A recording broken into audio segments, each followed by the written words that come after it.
예수님의 고난에 많이 동참하셨는지 모르겠습니다. 어떠셨어요? 잘 보내셨습니까? 부활절이 정말 기쁘십니까? 예수님의 고난에 동참하면서 느낀 것은 우리의 삶이 이 땅에서의 삶에서 끝나지 않는다는 그런 확신을 갖게 되었다는 것입니다. 예수님께서 십자가에서 죽임당하셨을 때 예수님이 왕으로 오신 분이라면서 환호했던 많은 사람들은 다 어디 갔습니까? 다 사라졌습니다. 그러나 그 예수님께서 다시 살아나셨습니다. 성경은 이를 두고 예수님이 부활의 첫 열매가 되셨다라고 말씀합니다. 부활의 첫 열매 되신 예수님과 같이 우리도 부활하게 될 것을 믿는 믿음이 있어야 합니다. 고난 주간에 동참한 사람은 그만큼 믿음이 있는 사람인 것입니다. 부활하게 될 것을 믿을 때 우리가 현재 겪고 있는 한계를 뛰어넘어 주님을 볼 수 있을 것입니다. 이 시간에도 죽으신 지 사흘 만에 사망 권세를 이기시고 부활하신 예수님을 바라보게 되시기를 간절히 원합니다. 먼저 이 설교의 제목과 같이 한계를 뛰어넘는 믿음의 본이 된 사람들이 있습니다. 바로 여호수아와 갈렙인데요. 모세는 이스라엘 12지파에서 대표 한 사람씩을 뽑아서 가나안 땅에 정탐을 보내게 됩니다. 이 정탐이 이스라엘의 앞으로의 40년을 좌우했기 때문에 이 정탐 사건은 굉장히 중요한 사건입니다. 결과적으로는 정탐은 다녀왔지만 보고하는 사람들의 잘못으로 이스라엘 백성 전체가 절망에 빠지게 됩니다. 가나안 땅을 정탐하고 온 사람들의 긍정적인 반응을 먼저 보시면 민수기 13장 27절에서 과연 그 땅에 젖과 꿀이 흐르는데 이것은 그 땅의 과일입니다 하고 말이 필요 없다는 듯이 아주 풍성하고 주렁주렁한 열매를 다 보여줍니다. 그런 뒤에 28절에서는 그러나 하면서 거기에 살고 있는 사람들은 강하고 또 그들이 살고 있는 성은 견고하고 심이 크다 하면서 거인 안악자손들을 보았다라고 하면서 그곳이 좋긴 하지만 벌써부터 패배의식을 가지게 된 것처럼 불안한 말을 하게 됩니다. 분위기가 침체되었을까요? 사람들이 당황하며 어쩌할 바를 알지 몰라 하는 그때 갈렙이 모세 앞에서 백성을 조용하게 하면서 우리가 곧 올라가서 그 땅을 취합시다. 능히 이길 것입니다. 하고 말했다는 겁니다. 그러나 반대 입장도 있었는데요. 우리는 능히 그들을 이길 수 없습니다. 그들은 우리보다 강합니다. 이스라엘 자손 앞에서 그 정탐한 땅을 악평했다라고 성경은 기록하는데 무슨 할 말이 많은지 갈렙은 이길 수 있습니다 하면서 20자를 말했는데 부정적인 사람들은 무려 글자를 세보니까 127자를 말했더라고요. 여기서 참 의아합니다. 이길 수 있다고 하는 사람은 왜 이렇게 말이 적고 이길 수 없다는 사람은 왜 이렇게 말이 많았을까요? 그런데 하나님의 뜻은 어디에 있었습니까? 말이 적은 사람에게 있었습니다. 믿은 자. 하나님의 뜻은 믿은 자에게 있습니다. 그런데 상황은 말 많고 목소리 큰 자에게 쏠리게 되어버렸습니다. 그토록 고통스러웠던 애굽으로 돌아가자라는 그 말은 절대 해서는 안 되는 말이었음에도 그 말을 뱉어버리는 저들의 안타까운 모습, 바보 같은 모습을 볼 수가 있는 것입니다. 이게 하나님 앞에서 얼마나 큰 금기어였냐면 이 말로 인해서 하나님께서는 그들을 벌하셔서 무려 40년 동안이나 방황하게 만드셨습니다. 말이 참 중요합니다. 말 한마디로 사람을 살릴 수도 있고 죽일 수도 있다는 것을 꼭 기억해야 되고 우리의 말과 행동으로 그 사람의 속도 알 수 있다라고 성경은 말씀합니다. 마태복음 7장 16절에서 그들의 열매로 그들을 안다라고 하시면서 17절에서 좋은 나무마다 아름다운 열매를 맺고 못된 나무가 나쁜 열매를 맺는다라고 말씀하셨습니다. 어떤 성도가 막말을 내뱉거나 실수를 한다면 그 사람은 어디를 가서도 똑같은 잘못을 할 수밖에 없습니다. 지난주에 말씀드린 대로 우리는 용서할 권리도 없는 사람들입니다. 예수님께서 우리 죄 때문에 죽임당하신 것만 보아도 우리는 누군가를 용서할 자격조차도 없습니다. 그러나 하나님께서는 아름다운 열매를 기대하신다는 것을 결코 잊으시면 안 됩니다. 믿음이 있는 그 사람의 열매를 통해서 믿음의 기적이 일어날 수 있게 되는 겁니다. 지금 우리 유초동도 아이들 이렇게 나와서 율동했는데 제가 어디 지금 2개월 반 만에 이렇게 될 줄 알았겠습니까? 전혀 예상하지 못했습니다. 그러나 한 영혼이라도 예배를 드리게 하겠다는 그런 마음을 주시고 예배가 시작되고 아이들을 사랑하는 마음과 또 마음에 chan조해 주시고 또 이런 모든 환경과 상황이 조성되니 이렇게 아이들이 몰려들 수밖에 없는 겁니다. 어제도 영광 할인마트 아들이 왔다가 갔는데 아빠한테 그랬대요. 아빠 중앙교회보다 좋아. 그랬다는 거예요. 참 들으면서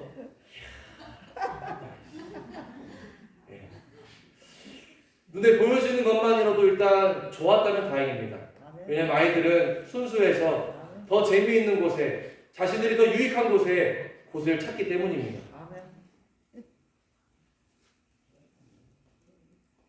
믿음으로 상황을 바라보고 믿음으로 한 걸음 나아가는 그 사람을 통해서 하나님께서는 일하시고 역사하시는 겁니다. 믿음이 없는 교회가 하나님께서 일하실 수 없는 교회라는 것을 우리가 꼭 기억을 하고 명심해야 됩니다. 여호수아와 갈렙이 바로 그 믿음의 기적을 일으킨 사람들이었는데요. 많은 사람들이 애굽에서 종노릇했던 때를 오히려 그리워하며 돌아가는 것이 낫지 않냐고 말할 때 모세와 아론은 이스라엘 온 회중 앞에 엎드렸고 그리고 여호수아와 갈렙은 자신의 옷을 찢으면서 참담하면서 말을 합니다. 7절, 8절, 9절 말씀인데 이스라엘 자손의 온 회중에게 말하이르되 우리가 두루 다니며 청탐한 땅은 심히 아름다운 땅이라 여호와께서 우리를 기뻐하시며 우리를 그 땅으로 인도하여 드리시고 그 땅을 우리에게 주시리라. 이는 과연 젖과 꿀이 흐르는 땅이니라. 다만 여호와를 거역하지는 말라. 그 땅 백성을 두려워하지 말라. 그들은 우리의 먹이라. 그들의 보호자는 그들에게서 떠났고 여호와는 우리와 함께 하시느니라. 그들을 두려워하지 말라. 여호수아와 갈렙의 초점이 무엇이었습니까? 그들을 바라보지 말라 했습니다. 누구를 바라보라 했습니까? 함께 하시는 하나님을 바라보라 했습니다. 왜 다른 정탐꾼들과 다르게 여호수아와 갈렙은 이렇듯 수많은 백성들의 반대를 무릅쓰고 있을까요? 바로 하나님의 약속을 붙잡았기 때문입니다. 12절 정탐 후에 돌아와서 했던 말이 민수기 13장 27절에서 당신이 우리를 보낸 땅에 간즉 과연 그 땅에 젖과 꿀이 흐르더이다라고 했다는 겁니다. 그러면서 풍성한 과일을 따온 것을 보여주었죠. 그런데 하나님께서 이스라엘 백성들을 애굽에서 탈출하게 하신 이유가 바로 여기에 있습니다. 내가 이 백성들을 어디로 인도하신다고요? 젖과 꿀이 흐르는 가나안 땅에 들어가게 인도하신다고 하나님께서 그들에게 약속하시면서 그들을 출애굽하게 하셨다는 것을 결코 잊으면 안 됩니다. 출애굽기 3장 8절에서 내가 내려가서 그들을 애굽인의 손에서 건져내고 그들을 그 땅에서 인도하여 아름답고 광대한 땅, 젖과 꿀이 흐르는 땅에 데려가려 하노라 라고 약속해 주셨던 겁니다. 그 말씀이, 그 약속이 이 이스라엘 백성들에게 모세를 통해서 계속적으로 반복적으로 증거되고 있습니다. 하나님께서 이스라엘 백성들을 종노릇했던 애굽에서 나오게 하시면서 데리고 가고자 하셨던 곳이 바로 동물을 키우기에 적합하고 농사를 짓기에 최고인 기름진 땅이라는 것이었습니다. 우리가 농작물을 키우는 밭을 살 때에도 대충 겉만 보고 삽니까? 그 흙이 어떠한지도 살펴보고 거기에 어떤 농작물을 키웠는지도 살펴볼 것입니다. 그래서 기름진 밭인지 아닌지를 판단하고 살게 되는 것이죠. 하나님께서 이스라엘 백성들을 더 좋은 곳, 기름진 땅으로 인도하시려고 하시는데 이스라엘 백성들은 하나님께서 기뻐하시는 길과 완전히 다른 곳으로 가고 있습니다. 여호수아와 갈렙 둘 중에 누가 말했는지는 모르지만 두 사람이 똑같은 마음이었을 것입니다. 하나님께서 우리를 기뻐하시면 우리를 그 땅으로 인도하여 주실 것이다 라고 말했다는 겁니다. 믿음의 시각을 가지고 있는 사람이 볼 때 믿음이 없는 사람은 답답해 보일 수밖에 없습니다. 함께 주님 주신 믿음으로 나아가면 되는데 지금 이스라엘 백성들의 상황은 더 이상 나아갈 수가 없는 상황이었습니다. 왜요? 믿음이 있는 사람보다 믿음이 없는 사람들이 더 많았기 때문입니다. 하나님의 약속을 붙잡고 있는 사람보다 하나님의 약속을 붙잡지 않은 사람들이 너무나도 많았기 때문입니다. 우리에게 믿음을 주신 하나님께서 우리를 바라보실 때 우리가 지금 이 상황을 바라보며 답답해하는 마음처럼 우리를 보시고 답답해하지 않으실까요? 믿음은 하나님의 선물입니다. 왜 이 선물을 주셨는가? 바로 하나님을 기쁘시게 해드리기 위함입니다. 히브리서 11장 6절에 믿음이 없이는 하나님을 기쁘시게 하지 못하나니 하나님께 나아가는 자는 그가 계신 것과 그가 자기를 찾는 자들에게 상 주시는 이심을 믿어야 할지니라 라고 말씀하셨습니다. 누가 하나님을 기쁘시게 합니까? 하나님을 기쁘시게 하는 자가 하나님이 살아계시고 하나님이 우리와 함께 하심을 믿는 자, 그를 하나님께서 기뻐하신다라고 우리 주님은 말씀하십니다. 믿음을 선물로 주신 이유는 그 믿음을 사용하라고 주신 겁니다. 그리고 중요한 것은 그 믿음이 그냥 내가 믿음이 있다라고 해서는 안 됩니다. 무엇에 입각해야 되는가? 여호수아와 갈렙처럼 약속을 붙잡았던 것처럼 약속에 입각하는 믿음이어야 된다. 말씀이 증거가 되는 믿음이 되어야 된다라는 것입니다. 믿음만 좋아서는 안 됩니다. 진짜 믿음은 말씀과 연결되어 있는 믿음입니다. 새신자 초청잔치를 한다라고 할 때 제가 너는 말씀을 전파하라, 때를 얻든지 못 얻든지 항상 힘쓰라 라면서 이 말씀을 가지고 제가 이렇게 새신자 초청잔치를 또 진행했다라고 하면 그 약속을 붙잡고 우리는 복음을 전해야 됩니다. 안 돼야 하는 것이 아니라 거두시는 분은 하나님이시기 때문에 물을 주고 심는 일을 우리가 하겠습니다 하면서 그 일을 감당하는 것입니다. 아까도 광고 시간에 말씀드린 것처럼 예수님께서 숨지시기 바로 직전에 강도 만난 그 두 강도 중에 한 영혼을 구원하신 것처럼 우리도 구원의 그 사명을, 복음 전하는 그 사명을 절대 멈춰서는 안 되는 것입니다. 그러므로 우리가 약속 붙잡고 복음을 전하시되 준비한 전도용품을 가지고 또 내 것을 소모해서 누군가가 좋아하는 것을 가지고 서들고 가서 그들에게 복음을 전해야 됩니다.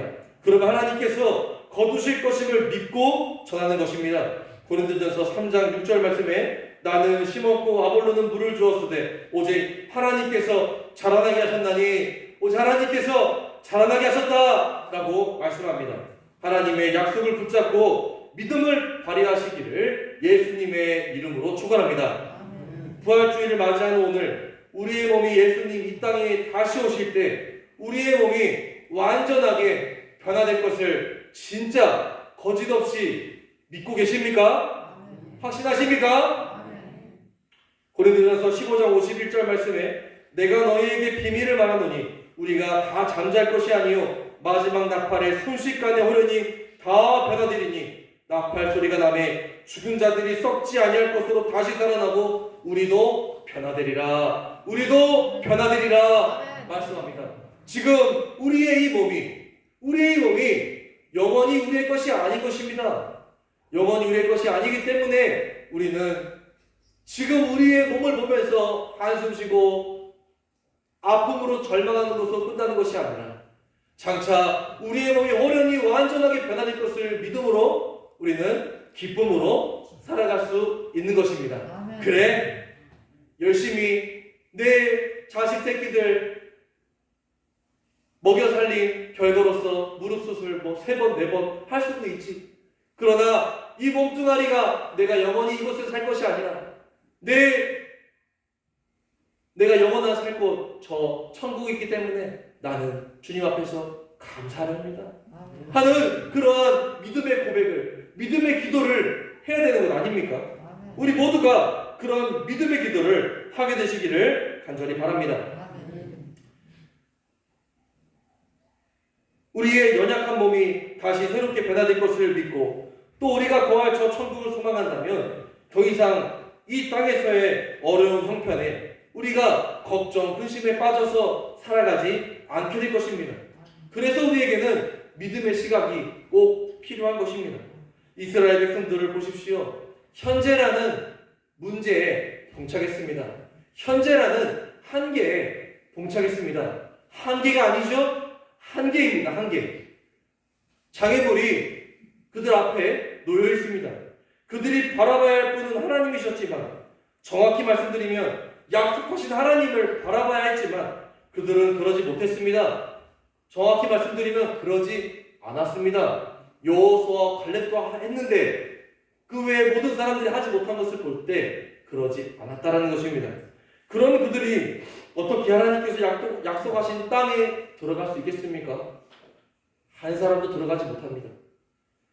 그런 반면에 우리는 사순절과 고난주간을 통해서 예수 그리스도께서 하나님께 나아갈 수 있는 유일한 길이요 진리요 생명 되심을 다시 한번 우리 가슴 깊이 되새길 수 있었습니다.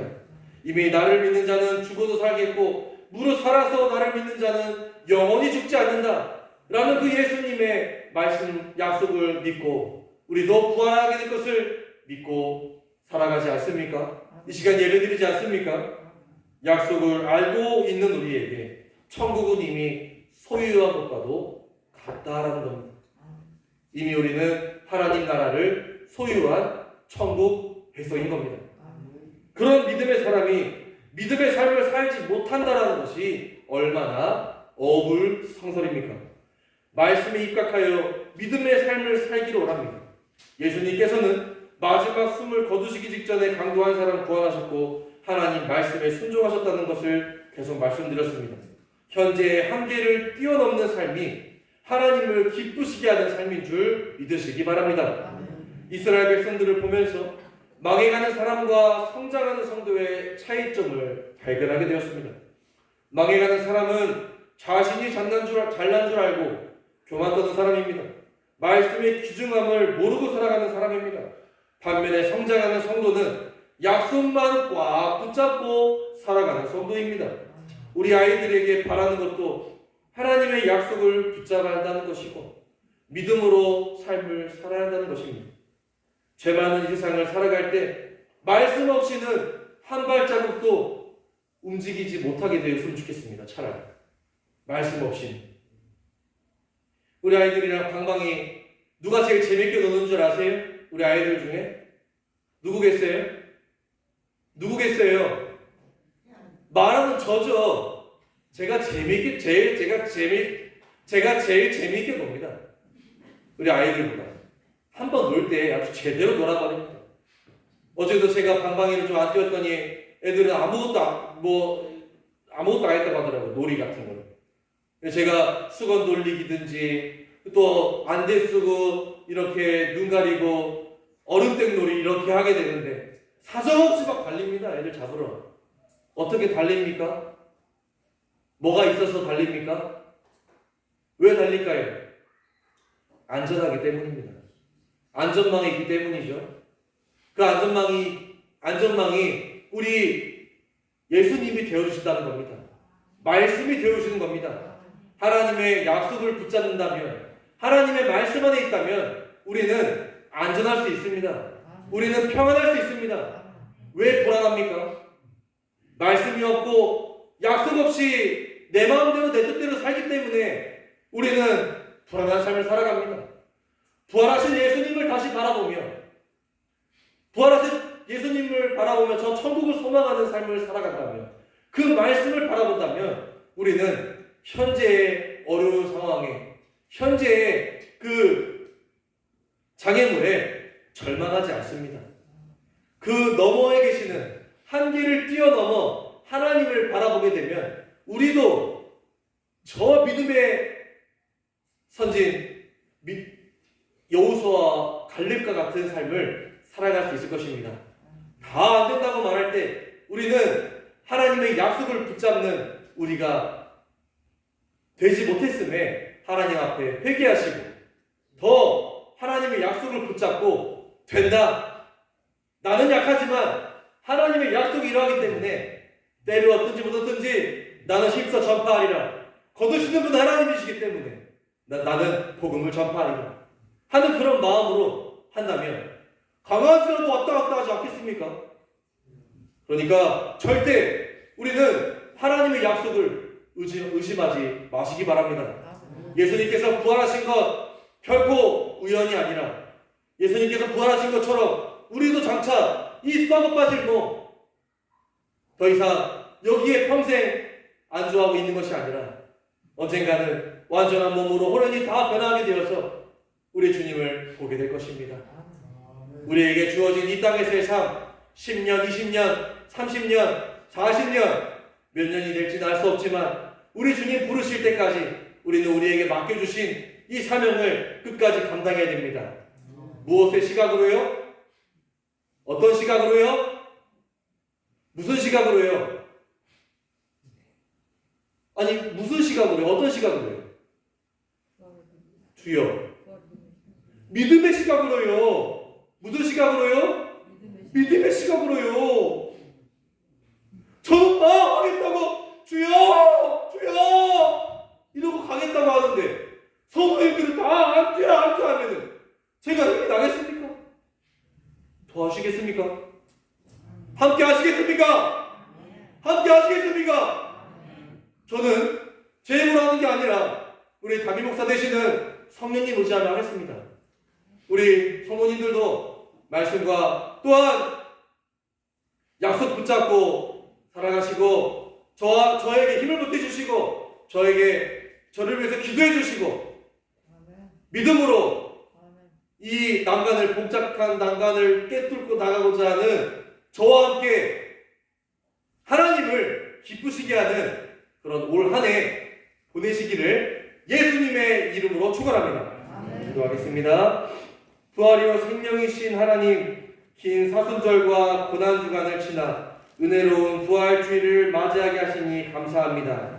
고난주간은 지났지만 우리 예수님 고난당하신 이유가 우리 죄 때문임을 늘 기억하게 하시고 죄의 유혹을 늘 이겨낼 수 있도록 은혜가 충만하게 하옵소서. 하나님의 약속 붙잡고 적과 꿀이 흐르는 땅 가나안을 들어갈 수 있을 것이라 굳게 믿고 확신했던 여호수아와 갈렙처럼 우리도 믿음으로 부활하신 예수님처럼 부활할 것을 확신하게 하시고 현재의 한계를 뛰어넘어 믿음의 삶을 살아 하나님을 기쁘시게 하는 우리 모든 백성들 될 수 있도록 도와주시옵소서. 역사